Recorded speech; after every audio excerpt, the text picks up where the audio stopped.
When El Chapo captured a sicario responsible for the death of a partner's son, he reportedly injected him with adrenaline to keep him conscious during prolonged torture, all with a doctor on standby to revive him if he passed out. This gruesome display was recorded, reflecting the brutal methods used to send a message within the cartel. Prisons, too, often fail to contain the deadly reach of cartel operations, as demonstrated by the story of Enrique Clavel Moreno. In this video, I'll explore cases where fathers took brutal revenge on cartel members on camera. El Chapo. In 2015, Israel Rincon Martinez, known as El Guacho, was brutally murdered for killing the son of an associate of El Chapo. Rincon had once worked for cartel leaders Joaquin El Chapo Guzman and Ismael El Mayo Zambada. However, when the cartel fractured during the Mexican drug wars, he made his first mistake by defecting to the rival Beltran Leyva brothers. Rincon's death was tied to the murder of Marshal Fernandez Valencia, the son of Sinaloa cartel operator Manuel Fernandez, also known as La Puerca or El Animal. Marshal was killed in Culiacan after being mistaken for a son of El Chapo. Devastated, Manuel Fernandez blamed Rincon for his son's death, and El Chapo personally promised to help track down those responsible. A month later, Alfredo Guzman, son of El Chapo, informed Fernandez that they had captured Rincon. Then, in a video posted online, Rincon confessed to his past work with El Chapo and El Mayo, but admitted that he had switched allegiances to the Beltran Leyva brothers when the cartel splintered. The confession, likely coerced, sealed his fate. Rincon was tortured and executed, with rumors suggesting that Fernandez's sons watched their father's vengeance unfold. His body was found on October 10, 2015, near Navalado, Sinaloa, on the Antonio Toledo Coro bypass. The state attorney general's office confirmed the identification and returned his body to his family for burial. While Israel Rincon Martinez's brutal execution demonstrated the cartel's ruthless handling of traitors, the thirst for vengeance within the drug trade knows no limits. A prime example of this is the deeply personal tragedy that befell Hector Luis El Güero Palma, another key figure in the Sinaloa cartel, whose retribution became one of the most heartbreaking and violent episodes in Mexico's cartel history. Hector Palma. The retribution of Hector Luis El Güero Palma is one of the most tragic and brutal episodes in Mexico's drug war. After the arrest of Felix Gallardo in 1989, the Tijuana drug corridor was handed to the Arellano Felix brothers. Tensions escalated when Joaquin El Chapo Guzman sent Armando Lopez, a trusted associate, to negotiate with them. Lopez was murdered by Ramon Arellano Felix before the meeting, sparking a deadly rivalry between the Tijuana and Sinaloa cartels. The conflict took a deeply personal turn when the Arellano Felix brothers used Enrique Rafael Clavel Moreno, a Venezuelan trafficker, to infiltrate Palma's family. Clavel seduced Palma's wife, Guadalupe Leia Serrano, convincing her to withdraw $7 million from one of Palma's accounts. Then, in an act of horrific violence, Clavel beheaded her and sent her severed head to Palma in a box. This marked the first known beheading in Mexico's drug trade. 2 weeks later, Clavel escalated the brutality, killing Palma's two young children, Hector and Natalie, by throwing them off a bridge in Venezuela. This act of vengeance devastated Palma and ignited his quest for retribution. Palma responded by orchestrating Clavel's death while he was in prison. However, according to some other reports, Palma had personally tracked him down and beat him to death with a baseball bat. This series of brutal murders intensified the conflict between the Tijuana and Sinaloa cartels, leading to further violence, including the 1991 murder of another Sinaloa associate, Rigoberto Campos Salcido, by Ramon Arellano Felix. By early 1992, the war had escalated, with kidnappings, executions, and car bombings becoming a regular part of the cartel rivalry, as each side sought dominance in the lucrative drug trade. The vendettas between powerful cartel members like Palma show the extreme lengths cartels will go to destroy their enemies. But amid this violence, there are also stories of incredible bravery. Miriam Rodriguez. De los reos secuestradores, hubo una fuga masiva de reos, todos sabemos. Debido a en esa fuga masiva se fugan dos reos de los secuestradores de mi hija. Uno fue recapturado, pero uno aún sigue libre. In 2012, Miriam's daughter, Karen, was kidnapped by members of the violent Zetas cartel in San Fernando, Tamaulipas, Mexico. Despite paying the ransom, Karen never returned. For months, Miriam waited, clinging to hope, but it was soon confirmed that her daughter had been murdered. The police offered little help, and Miriam was left devastated, yet determined to avenge her daughter's death. Miriam took it upon herself to track down the individuals responsible. Armed with nothing more than her resolve and a few clues, she began her mission. Posing in various disguises, including a health worker and a government official, she gathered information on the cartel members. She followed them to their homes, monitored their routines, and slowly built a case. Over the course of several years, Miriam personally apprehended nearly 10 individuals involved in her daughter's kidnapping and murder. She worked tirelessly, despite the ever-present danger of cartel retaliation. Her determination turned her into a local hero, admired for her courage and resolve. But her brave actions also made her a target. In 2017, on Mother's Day, the cartel struck back. Miriam was shot and killed outside her home, her life cut short by the same criminals she had fought so hard to bring to justice. While Miriam's quest for justice highlighted the courage of one mother taking on the cartel, another figure showed that bravery against the cartels could come in the form of an armed standoff. Alejo Garza Tamez. Don Alejo Garza Tamez, a 77-year-old rancher from Mexico, became a symbol of defiance and courage when he made a heroic last stand against a drug cartel in November 2010. His bravery has since become legendary, reflecting the strength of character and fierce independence that defined his life. Don Alejo owned a sprawling ranch in Tamaulipas, a region increasingly dominated by violent cartels. One day he received an ultimatum from a local cartel: surrender his property or face the consequences. The cartel wanted to seize his land, a common tactic used to expand their control. Don Alejo refused. Rather than abandon the home and land he had worked for decades, he prepared for battle. On the night before the cartel's planned takeover, Don Alejo sent his workers away, ensuring their safety. Then, in a remarkable act of defiance, he fortified his home. Armed with his collection of hunting rifles, he strategically positioned himself inside the house, setting up a defensive perimeter to confront the cartel head-on. At dawn, the cartel arrived in force, fully expecting to intimidate or eliminate the elderly rancher. But when they stormed the property, they were met with a barrage of gunfire. Don Alejo fought them alone, holding off the attackers for hours. He managed to kill or wound several of the gunmen. His stand was nothing short of extraordinary, embodying the spirit of a man who refused to be bullied by criminals. Eventually, Don Alejo was overwhelmed by the cartel's superior numbers and firepower. When authorities arrived later, they found the bodies of several cartel members scattered around the property. Inside, they discovered Don Alejo, lifeless but surrounded by the rifles he had used to defend his land. He died protecting what was his, refusing to bow to fear. Where Garza Tamez stood his ground against the cartel's intimidation, Manuel Torres Felix, also known as El Ondeado or the Crazy One, took revenge to extreme levels after suffering a personal loss at the hands of his rivals. Manuel Torres Felix.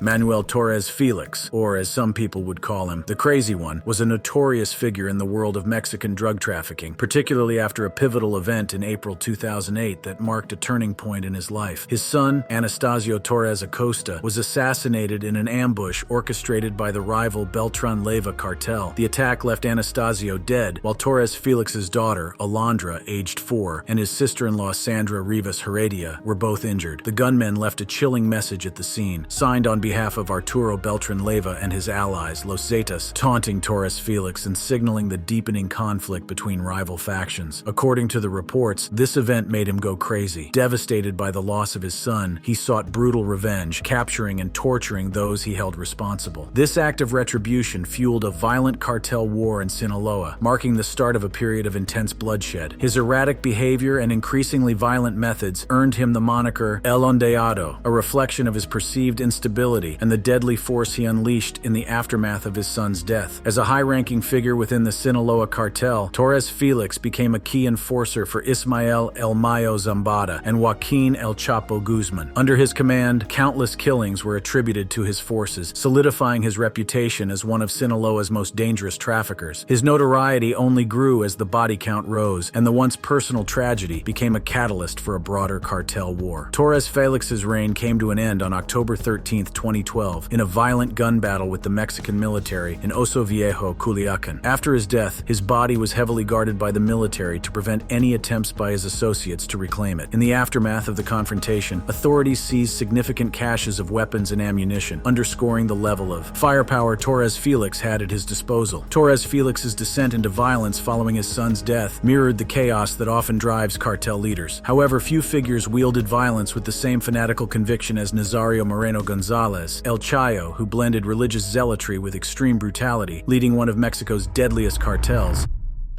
Nazario Moreno Gonzalez, El Chayo.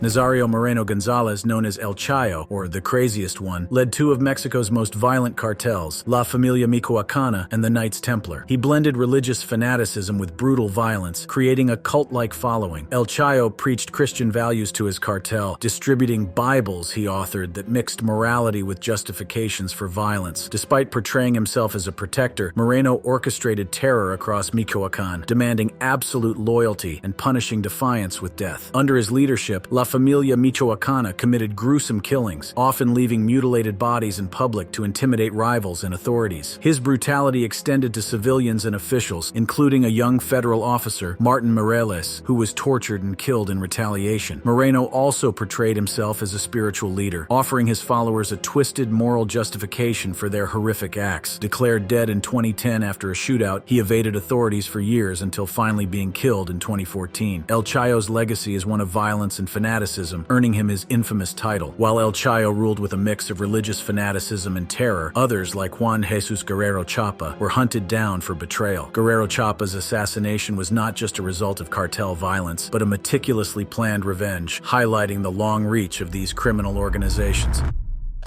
Juan Jesus Guerrero Chapa.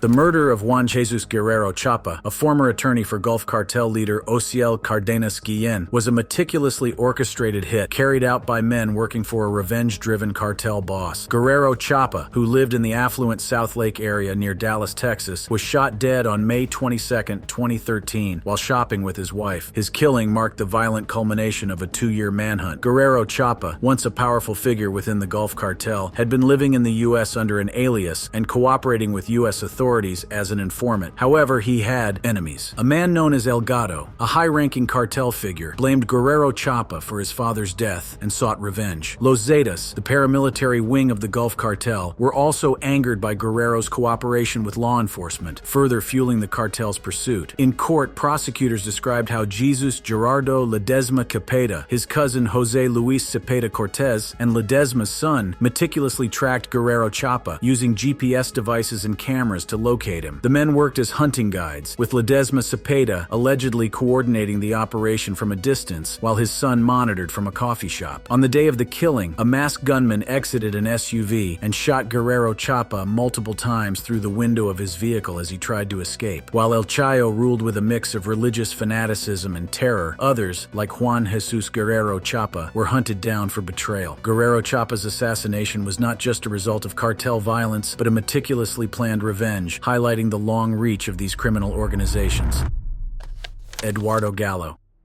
In July 2000, Eduardo Gallo's life was forever changed when his 25-year-old daughter, Paola, was kidnapped from the family's weekend home in Tepoztlan, Mexico. Gallo was soon contacted by gang members demanding a ransom. Desperate to save her, he quickly gathered $18,500 in valuable jewelry, paying the ransom in the hopes of securing her release. But his worst fears were realized a week later when Paola's body was found, brutally shot in the back and neck. Devastated and enraged, Gallo vowed to seek justice. Though 3 suspects were quickly arrested, the gunman responsible for Paola's death remained at large. Fueled by a desire to hold her killer accountable, Gallo shut down his consulting firm and turned into a determined sleuth. For a year, he meticulously combed through physical evidence and phone records, following every lead he could uncover. In Mexico, where kidnappings are rampant and often go unreported due to fear of retaliation, Gallo's mission was fraught with danger. Despite this, he remained relentless, determined to find the man who took his daughter's life. His investigation led him to a crucial clue, a payphone used by one of the kidnappers. With this discovery, authorities launched a stakeout, resulting in the arrest of 28-year-old Francisco Zamora Arellano. In a rare triumph of personal justice, Arellano confessed to the crime, and Paola's father had succeeded where many would have faltered. Eduardo Gallo's extraordinary courage and determination turned his personal tragedy into a powerful example of a father's love and unwavering pursuit of justice for his child. Gallo's tenacity in the face of cartel violence found a parallel in Hipólito Mora's fight against organized crime. As a farmer turned leader of the Autodefensas, Mora took on the powerful cartels terrorizing his community, leading a movement that sought to reclaim their land and lives from the criminals who had long ruled them. Hipólito Mora. Hipólito Mora Chavez, a lime farmer from La Ruana, Michoacan, became a key figure in the fight against drug cartels when he led the formation of the Auto Defenses, self-defense groups, in 2013. Tired of the extortion, violence, and lack of government action, Mora and other residents of La Ruana took up arms to fight back against the Knights Templar cartel, which had been terrorizing the region. On February 24, 2013, Mora led his community in taking over the local police forces, who had done little to protect them. The movement quickly spread across Michoacan, and within 6 months, 75 self-defense groups emerged, pushing back against cartel control. Mora's group, composed of farmers and ranchers, gained widespread support for confronting the cartels where the authorities had failed. Unlike other self-defense groups, many of which were eventually infiltrated by organized crime, Mora always claimed his group remained independent and free from cartel influence. His leadership, however, made him a target. In 2014, his son was killed in a confrontation with a rival self-defense group tied to criminal elements, revealing the dark turn that many of these groups had taken. Despite numerous threats, Mora continued his public fight against organized crime, denouncing both cartels and the corruption within self-defense groups. On June 29, 2023, he was assassinated by cartel members while traveling in an armored truck. His death marked the end of a life spent in defense of his community. While Mora fought to defend his community, others like Juan Francisco Silas Rocha thrived within the violent world of cartel warfare. Silas Rocha, a high-ranking lieutenant in the Arellano Felix cartel, orchestrated brutal revenge and kidnappings that fueled cartel tensions across borders. Silas Rocha, Juan Francisco Silas Rocha, or as some people called him, Ruedas, or Wheels, was once a high-ranking lieutenant in the Arellano Felix cartel, which operated out of Tijuana and competed fiercely with the Sinaloa cartel led by Joaquin El Chapo Guzman. Silas Rocha was a notorious figure responsible for brutal acts of violence during the cartel's heyday, and his betrayal of his cartel stands out in the murky world of organized crime. Silas Rocha was heavily involved in the cartel's operations, overseeing drug trafficking, murder, and other illegal activities, often ordering the deaths of rivals and even innocent civilians. His reputation was so fearsome that he was reportedly responsible for killing as many as 20 to 30 people per month. However, his violent rise in the cartel eventually led to his downfall. In 2010, a pivotal event shook Silas Rocha's loyalty to his cartel. His sister disappeared, allegedly at the hands of the Sinaloa cartel, and in retaliation, Silas Rocha orchestrated the kidnapping of 3 women from the family of Ismael El Mayo Zambada, a key figure in the Sinaloa cartel. This act of revenge further escalated tensions between the cartels, but it also marked the beginning of Silas Rocha's isolation from his own cartel. In 2011, Silas Rocha was arrested in Mexico, putting an end to his reign of terror. His arrest revealed the extent of his involvement in various criminal activities, including attempts to arrange the killings of rivals in California by hiring a San Diego street gang. He had also been linked to the murder of a Minnesota man over a drug debt, which expanded the investigation into his activities in the United States. As Silas Rocha's violence illustrates the chaos within cartel ranks, Adrian LeBaron's tragedy shows the human toll of the cartel wars on innocent families. Adrian LeBaron. Adrian LeBaron's story is one of unimaginable loss and a quest for justice. A member of the Mormon fundamentalist community of Colonia LeBaron in northern Mexico, his life was shattered when a massacre claimed the lives of his daughter and 4 of his grandchildren in November 2019. 9 women and children were killed by cartel gunmen, an event that shocked the world and attracted international attention. LeBaron, who had already experienced cartel violence in the past, had little faith in the Mexican government's ability to bring the killers to justice. His family had been targeted before. His nephew was kidnapped in 2009, and 2 relatives were murdered after the community refused to pay the ransom. Distrustful of local authorities and law enforcement, LeBaron sought help beyond Mexico's borders. In Salt Lake City, LeBaron met with Michael Elsner, an attorney from Motley Rice, a law firm famous for negotiating large settlements in cases involving big tobacco and terrorism. Elsner proposed an unprecedented legal strategy, suing the Mexican cartel responsible for the massacre in U.S. federal court. Since the victims held dual U.S. and Mexican citizenship, this case could set a legal precedent treating cartels as terrorist organizations and allowing victims to pursue civil action against them. LeBaron's fight for justice contrasts sharply with the unchecked brutality of figures like Arturo Beltrán Leiva.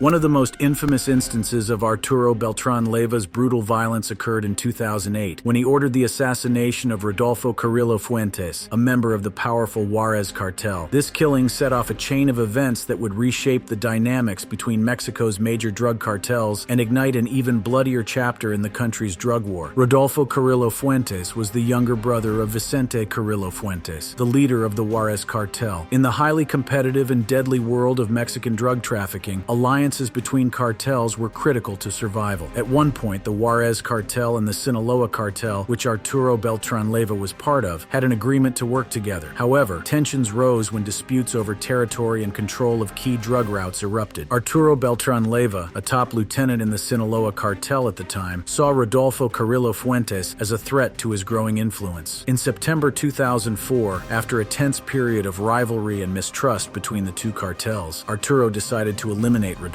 The hit was carried out while Rodolfo and his wife were leaving a movie theater in Culiacan, Sinaloa. Gunmen ambushed them, shooting Rodolfo multiple times, killing him instantly. His wife was also murdered in the attack, despite her lack of involvement in cartel activities. Arturo's legacy of violence was mirrored by his brother Alfredo Beltran Leiva, El Mochomo. Following his arrest, Alfredo's vendetta against the Sinaloa cartel ignited a brutal war, leading to high-profile murders and a vicious rivalry with former allies. Alfredo Beltran Leiva, known as El Mochomo, the Desert Ant, was a key figure in the Beltran Leiva organization, BLO, and played a major role in cartel-related killings. One of the most infamous episodes involving Alfredo was the 2008 murder of Edgar Guzman, the son of Joaquin El Chapo Guzman, leader of the Sinaloa cartel. This killing was a direct retaliation for Alfredo's arrest earlier that year, which the Beltran Leiva brothers believed was orchestrated by El Chapo. After Alfredo's capture in January 2008, tensions escalated between the Beltran Leivas and the Sinaloa cartel, leading to open war. In May 2008, gunmen from the Beltran Leiva cartel ambushed and killed Edgar Guzman in Culiacan, Sinaloa, in a public shooting that sent shockwaves through the criminal underworld. This murder marked the beginning of a bloody conflict between the two former allies. Beyond revenge killings, Alfredo was involved in overseeing countless executions during his time as a cartel leader. The Beltran Leiva cartel became notorious for targeting law enforcement officials, rival gang members, and civilians alike. One high-profile killing linked to Alfredo's organization was the assassination of Mexico's federal police chief, Edgar Millan Gomez, in 2008, showing the cartel's willingness to challenge the government. As the Beltran Leiva brothers sought revenge and power, another key figure within the Sinaloa cartel was quietly building his empire. Ignacio Coronel Villarreal, known as Nacho Coronel, became the king of crystal, dominating the methamphetamine trade and leaving his own mark on the drug trade and cartel violence.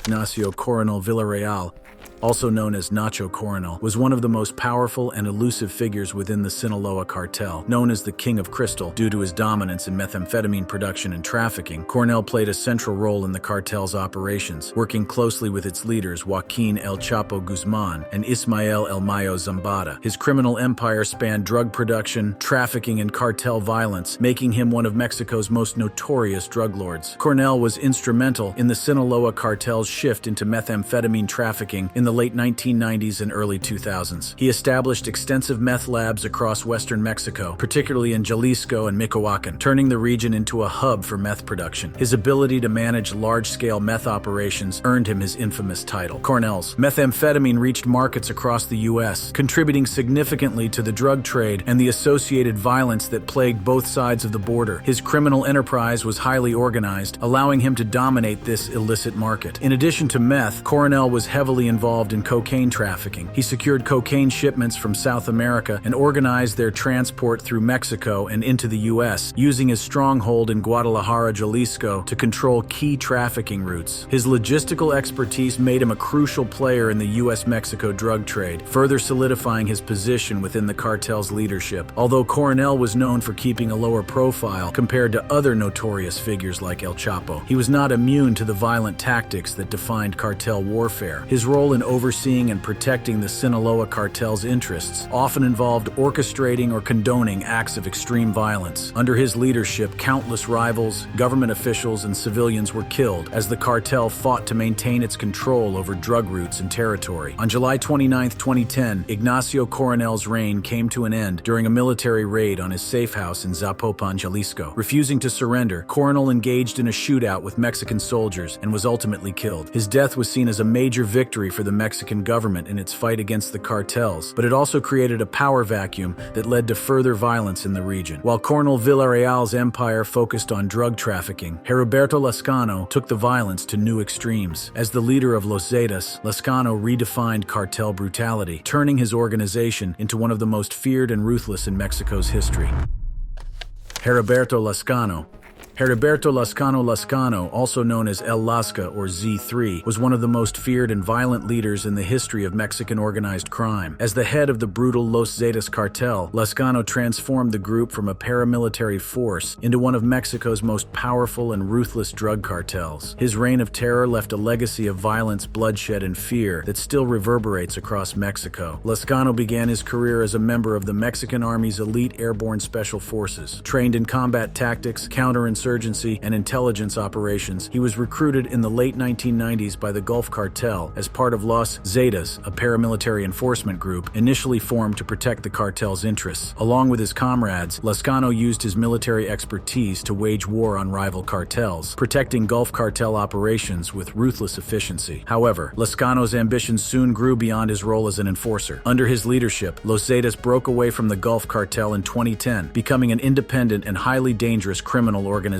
Unlike traditional cartels that primarily focused on drug trafficking, Los Zetas diversified their operations, involving themselves in kidnapping, extortion, human trafficking, and oil theft, all while continuing to expand their drug trade. Lascano earned a reputation for unparalleled brutality. Los Zetas became infamous for their horrific violence, including mass executions, public beheadings, and torturing enemies. Lascano instilled fear through sheer savagery, with massacres such as the slaughter of 72 migrants in San Fernando, Tamaulipas, in 2010, where migrants who refused to work for the cartel were systematically executed. This event shocked the nation and solidified Los Zetas' image as a terror group that thrived on creating chaos. While Los Zetas expanded into new criminal ventures, Lascano himself was seen as a shadowy and elusive figure, often avoiding the public eye. His reputation as a master tactician and strategist allowed him to evade capture for years, even as the Mexican government and international authorities hunted him. However, his violent reign came to an end on October 7, 2012. In a confrontation with the Mexican Navy in Progreso, Coahuila, Lascano was killed in a gunfight. Following his death, his body was stolen from a funeral home by armed men, further fueling the mystery surrounding his life and death. That brings us to the end of this video. For more interesting videos like this, click on the cards on your screen.